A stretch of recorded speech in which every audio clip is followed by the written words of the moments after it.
Okay, welcome back to another physical sciences lecture. In the last video, we looked at the projectile motion sample problem, and now we're going to look at the first of the examples.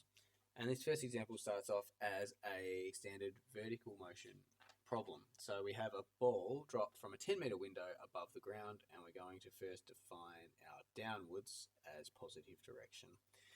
How long will it take to hit the ground? Okay, so we look at SUVAT.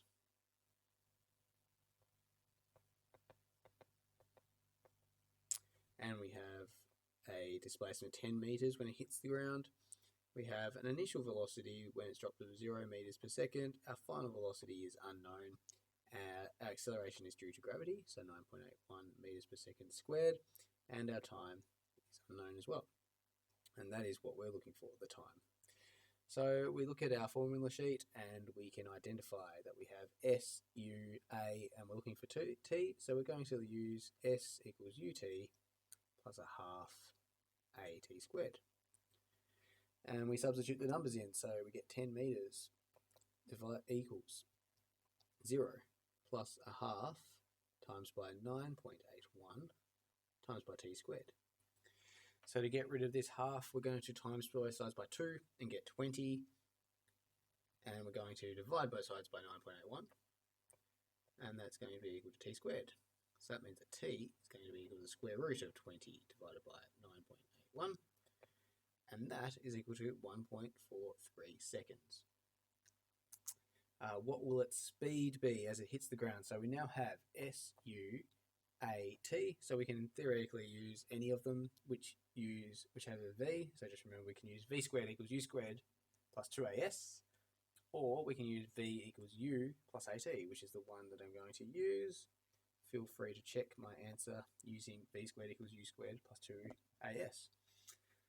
So v equals u plus at, I should say. V equals u plus at. U is equal to 0. And then we get plus 9.81 times by 1.43.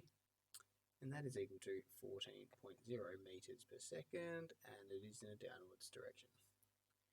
Down. Okay, so now we have, at the same instant, another ball was thrown horizontally at 10 meters a second from the window. So horizontal is this way. How long will it take for this second ball to hit the ground? Okay, so we had a ball, so they're from the same height. So we had a ball before and it drops down here, and we found out the t for that. So if we have another ball at exactly the same rate and we're going this way, it's going to have a curved path downwards. Okay, but if we look at here, this is the height from where it dropped at, and there, it's actually going to take exactly the same amount of time to hit the ground as our original ball. Okay, how long will it take to hit the ground then? T is equal to 1.43 seconds, and we can say that is same as part A. Just before it hits the ground, what will the vertical component of its velocity be?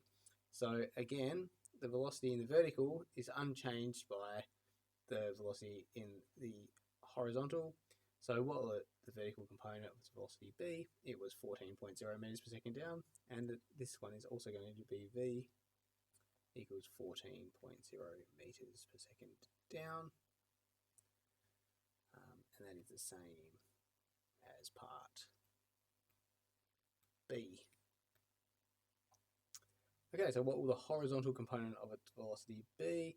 The horizontal, so in the horizontal, A is equal to 0 in horizontal. So remember that gravity only works in a vertical direction in horizontal, so A is equal to 0. That means that V in the horizontal, so remember this is V vertical, and this is now V horizontal, is equal to U in the horizontal, which is equal to 10 meters per second. And this is away from the window. Yeah. So what will the final velocity be? So the first thing we need to do is now draw a vector diagram of the horizontal and vertical components. So our horizontal component was 10, and our vertical is 14. It's a little bit larger, 14 meters per second. And then we need to find out the direction and magnitude of this final velocity vector and theta there. So I've called it VF just for final velocity. So we have done a fair bit of these kind of vector addition problems already. So V is going to be equal to 10 squared plus 14 squared. And that comes out as 17.2 meters per second. But because velocity is a vector, it means that we need a direction as well. Direction plus magnitude. So we just worked out the magnitude there, and we gave it units. So now we need the direction. So we have theta there. Theta is equal to 10 to the negative 1 of 14 divided by 10, which is equal to 54.5 degrees, and we call it below the horizontal. So this angle in there is 54.5 degrees below the horizontal.